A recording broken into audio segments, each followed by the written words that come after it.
నమస్తే అన్న అందరికీ నమస్కారం. కువైట్లో మాదక ద్రవ్యాల కేసుకు సంబంధించి కువైట్ క్రిమినల్ కోర్టు సంచలన తీర్పునిచ్చింది. వివరాల్లోకి వెళితే కస్టమ్స్ జనరల్ అడ్మినిస్ట్రేషన్కు చెందిన ఇన్స్పెక్టర్, సహకార సంఘం బోర్డు సభ్యుడు మరియు యునైటెడ్ కింగ్డమ్కు పారిపోయిన కువైట్ పౌరుడితో సహా ఒక ప్రధాన మాదక ద్రవ్యాల అక్రమ రవాణా కేసులో కువైటీతో సహా 4 వ్యక్తులకు కువైట్ క్రిమినల్ కోర్టు జీవిత ఖైదు విధించింది. లంచం మరియు లండన్ నుంచి కువైట్కు సుమారు 60 కిలోల హ్యాషీషు, గంజాయి, మత్తు పదార్థాలు అక్రమంగా తరలించడంలో పాల్గొన్నందుకు 2 నిందితులకు 15 సంవత్సరాలు మరియు 17 సంవత్సరాల జైలు శిక్ష విధించబడింది. అలాగే మాదక ద్రవ్యాల యొక్క విలువ మనం చూసుకుంటే 7,50,000 దినార్లుగా ఉంది. న్యాయస్థానం 5 ప్రతివాదులకు ఒక్కొక్కరికి 10,000 దినార్ల జరిమానా విధించగా 6వ వ్యక్తికి 1,000 దినార్ల జరిమానా విధించింది.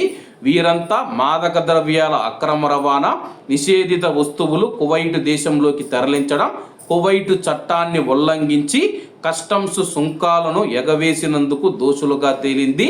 2024 జూలైలో 3 పెద్ద బ్యాగులను తనిఖీ చేయకుండానే కువైట్ అంతర్జాతీయ విమానాశ్రయం గుండా వెళ్లేందుకు అనుమతించినందుకు మొత్తం 30,000 దినార్లు లంచం తీసుకున్నట్లు ఆరోపణలు ఎదుర్కొంటూ ఉన్న కస్టమ్స్ ఇన్స్పెక్టర్ పైన కేసు నమోదయ్యింది.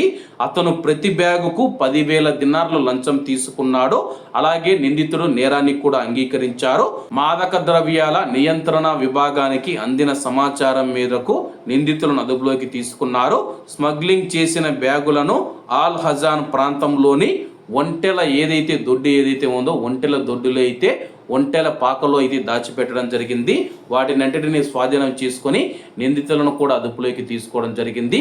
కువైట్ ఎయిర్పోర్ట్లోనే ఇటువంటి అవినీతి అధికారులు ఉంటే కానీ కువైట్లో ప్రయాణిస్తూ ఉన్న ప్రయాణికుల భద్రత కానీ, ప్రస్తుతం మాదక ద్రవ్యాల విషయంలోనే ఇలాగ చేస్తే ఎవరైనా తీవ్రవాదులు కానీ, సంఘ విగ్రహ శక్తులు ఎవరైనా కానీ కువైట్ ఎయిర్పోర్ట్లోకి ప్రవేశించేందుకు ఇటువంటి వారు సహకరిస్తే కానీ అప్పుడు ప్రయాణికుల భద్రత మరియు కువైట్ దేశ భద్రత ఏమవుతూ ఉందని చెప్పి ఆందోళన వ్యక్తమవుతూ ఉంది.